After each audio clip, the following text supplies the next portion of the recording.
Daylight, my MVVs, welcome.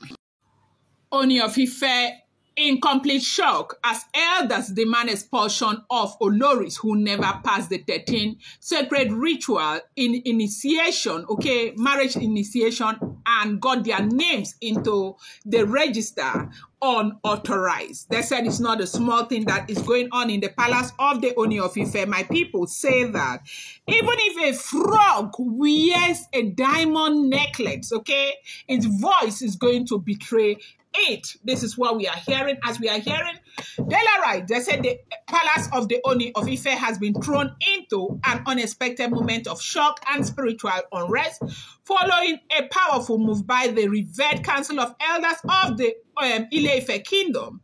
In a dramatic meeting held within the innermost chambers of the palace, one rarely convenes unless the sanctity of the throne is at stake. These custodians of ancient tradition and royal law have risen with one voice to demand the immediate expulsion of certain Oloris who, according to them, never underwent the 13 sacred marriage initiations required to be fully recognized as wives to the Ooni of Ife. The sacred initiation, known only to a few within the highest priestly rank, are an age-old tradition that binds the spiritual essence of an Olori to the throne and the kingdom. Without them, a woman, no matter her public title or presence in the palace, is not considered a true queen under Yoruba royal law, according to palace insiders.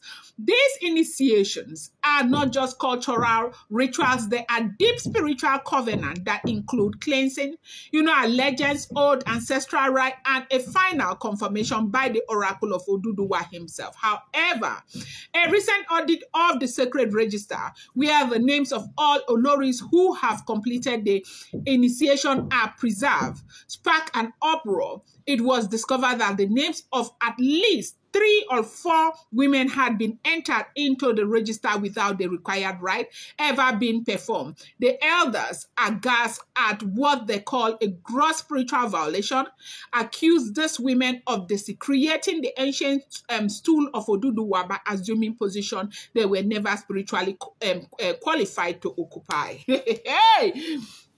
It is not a small something. We are still talking about the book.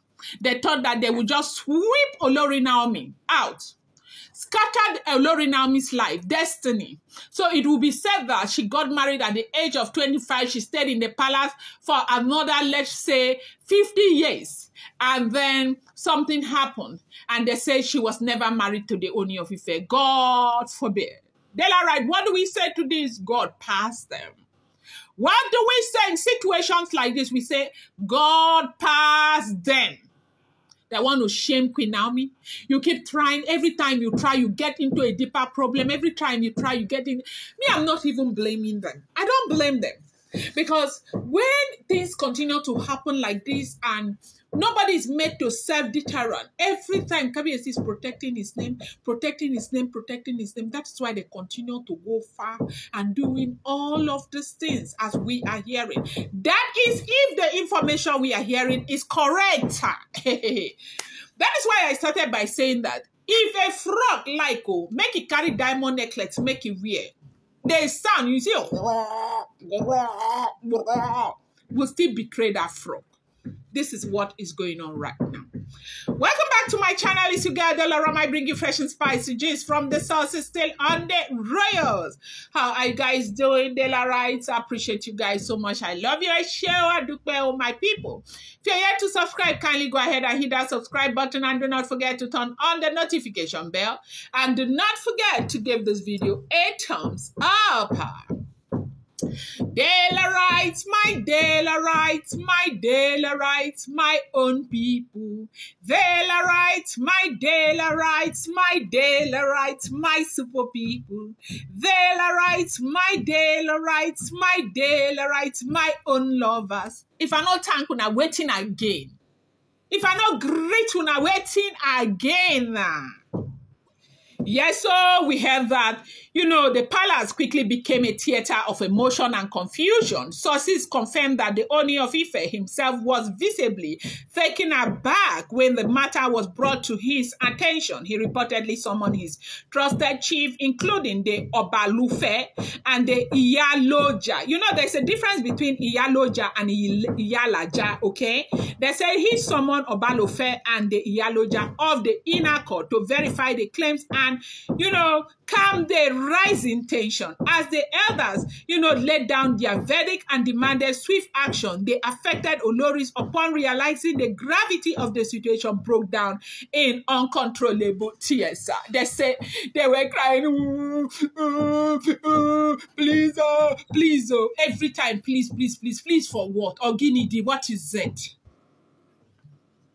We have Oloris all over the place. We have them all over the place. What is this? They say two of them reportedly went on their knee before the Oni, pleading for mercy and claiming they had no knowledge of the sacred initiation. Okay? That they had no knowledge whatsoever that their names were in that register. Nor were they aware of anything that ever happened, that they don't know how their names got into that register. These women must really think that people are stupid too. One of them wept so bitterly that even the palace guards were moved to tears. Kabiesi, I swear on the gods of, my father's house, I did not know. She wailed, her voice echoing through the marble floor hall. I came to this palace thinking all I needed was your love.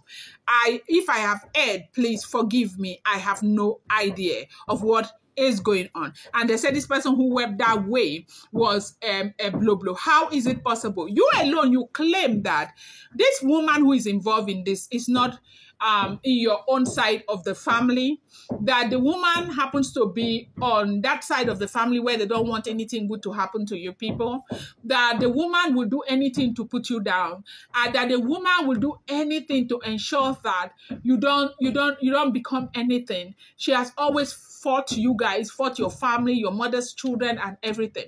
Now, for a woman who has always fought you, for a woman who would not want anything good to happen to you, why would she want to, put your name in a register that qualifies you to be part of the royal family, that qualifies you to be a wife to the Ooni of Ife? And why would she go through that pain to do that for you when you have nothing to do with it? You never paid anyone and all of that. They are saying this, it doesn't make any sense. It does not make any sense. That is what everyone is saying. They say within the cabinet that several chiefs have been, tasked with investigating, how the names of these women, found their way into the sacred register in the palace, okay, in the first place. There are whispers of forgery, manipulations, and desperate ambition within the palace corridors. Some palace workers are even under quiet scrutiny for possibly aiding the unauthorized, addition. They said the Ooni of Ife, though he is visibly very disturbed, but as you know him, he's handling the matter with deep wisdom and prayer. They said, one elder said, this is not just about palace order, it's about the very soul of, the Yoruba tradition. If we allow this to go unchecked, the rod of the ancestors will be upon us. They said there is so much wahala right now going on in the palace. Akowi Oba has nothing to do with it from what they are saying. But me, as I am, if I will want to blame, I will also blame him. Because the thing is that when things are happening, okay, like what is happening in Nigeria today, you cannot say you won't blame those in power. Because first of all, the number one problem we are having is that the borders are porous from what we are hearing. And that's why all of these invaders are entering the country. So I feel like if Akowi had really taken care of the register, maybe this would never have happened. But then a lot of people are saying no. Even somebody from Ile-Ife that I spoke to said no, that they gave him a letter that was signed and sealed by the Oba. And you don't even have the audacity to reject any letter that comes directly from the Ooni of Ife. If the letter says, bring the entire book of Ile-Ife, the entire library to the Oni chamber, you have to make arrangement and do that, And so, that Akowiyoba could never have said no to that letter, that they have looked at the letter, they have evaluated the letter and all of that, and he actually got a letter demanding him to release that document. So the problem now is, who wrote the letter? Who are these people who are forging letters and all of that in the palace of the Ooni of Ife? That is the question, and that is what they are trying to find out right now, and that is why they are saying the Oloris must step down. I'm going to bring you more update. Do not forget that these are all alleged, rumored, unverified information making the rounds on social media and should not be seen as fact.